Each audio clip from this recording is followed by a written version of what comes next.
शुद्ध अशुद्ध भोजन। अध्याय 11।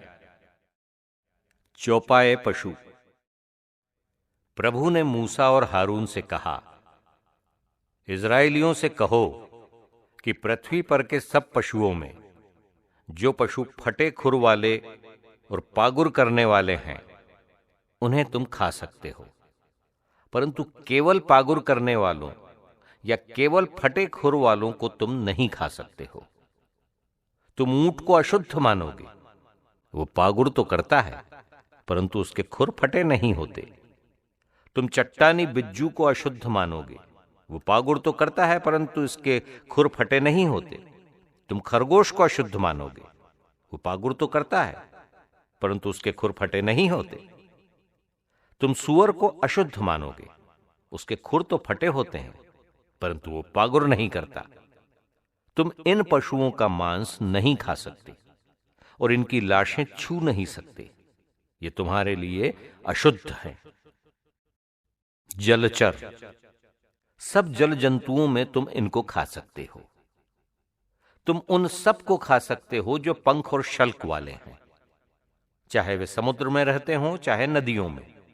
बिना पंख और शल्क वाली मछलियां तुम घृणित समझोगे, चाहे वे समुद्र में रहें या नदियों में, चाहे वे छोटी हों या बड़ी। तुम इनको घृणित समझो और इस प्रकार की मरी मछली कभी नहीं खाओगे। तुम सब बिना पंख और शल्क वाले जल जंतुओं को घृणित समझो। पक्षी और पंख वाले कीड़े। पक्षियों में तुम इन्हें घृणित समझोगे और इन्हें नहीं खाओगे। गरुड़, हड़फोड़, कुरर, चील, सब प्रकार के बाज, सब प्रकार के कौवे, शुतुरमुर्ग, रात शिकरा, जल कुक्कुट, सब प्रकार के शिकरे, घुग्घू, हड़गीला, बड़ा उल्लू, उल्लू, हवासील, गिद्ध, लगभग सब प्रकार के बगुले, हुदहुद और चमगादड़। तुम सब पंख और चार पांव वाले कीड़े को घृणित समझोगे, परंतु तुम उन पंख और चार पांव वाले कीड़ों को खा सकते हो जिनके पृथ्वी पर कूदने के पैर होते हैं, इसलिए तुम इन्हें खा सकते हो।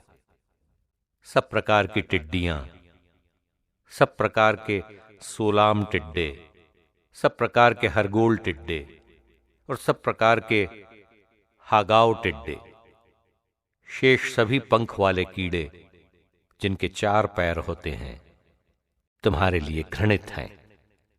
तुम इन पशुओं के स्पर्श से अशुद्ध हो जाते हो। जो इनकी लाश का स्पर्श करता है वो शाम तक अशुद्ध होगा। जो इनकी लाश ले जाता है वो अपने कपड़े धोएगा और शाम तक अशुद्ध होगा।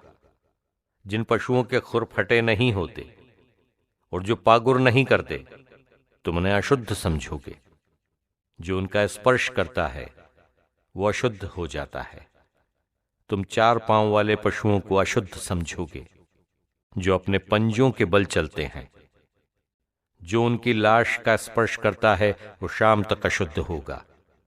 जो उनकी लाश ले जाता है वो अपने कपड़े धोएगा और शाम तक अशुद्ध होगा। वे तुम्हारे लिए अशुद्ध है।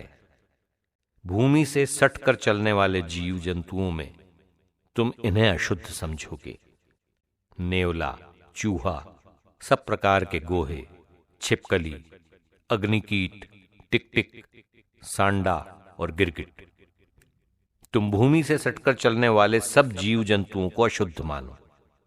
जो उनकी लाश का स्पर्श करता है वो शाम तक अशुद्ध है।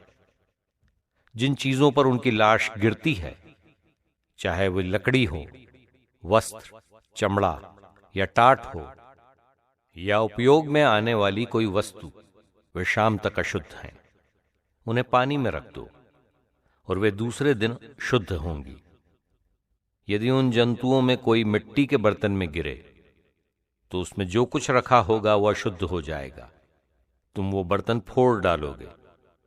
जिस खाद्य पदार्थ पर इस प्रकार के बर्तन का पानी पड़े या उसमें जो पेय है वो अशुद्ध है।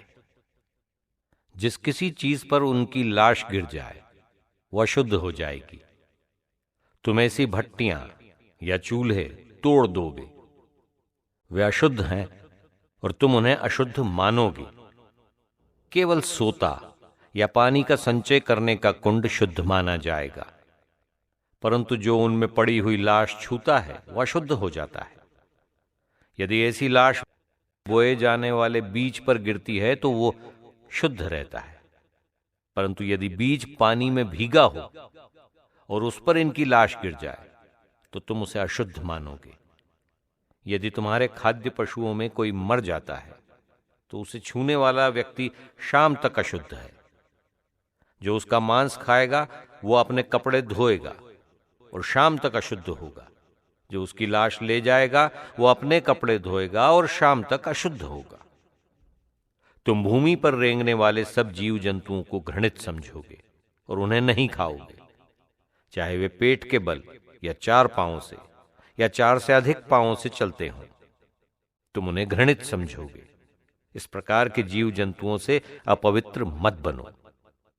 तुम न तो स्वयं उनको छूकर अशुद्ध बनो और न अपने को उनके द्वारा अशुद्ध बनने दो।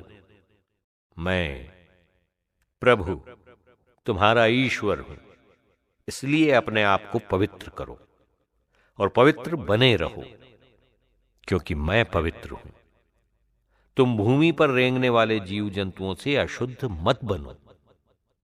मैं वो प्रभु हूं जो तुम्हें इसलिए मिस्र से निकाल लाया कि मैं तुम्हारा अपना ईश्वर बनूं।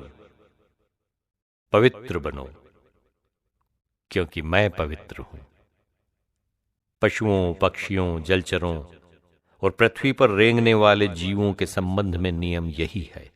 इससे सब लोग जान जाएं कि कौन पशु अशुद्ध और कौन शुद्ध है, कौन खाद्य है और कौन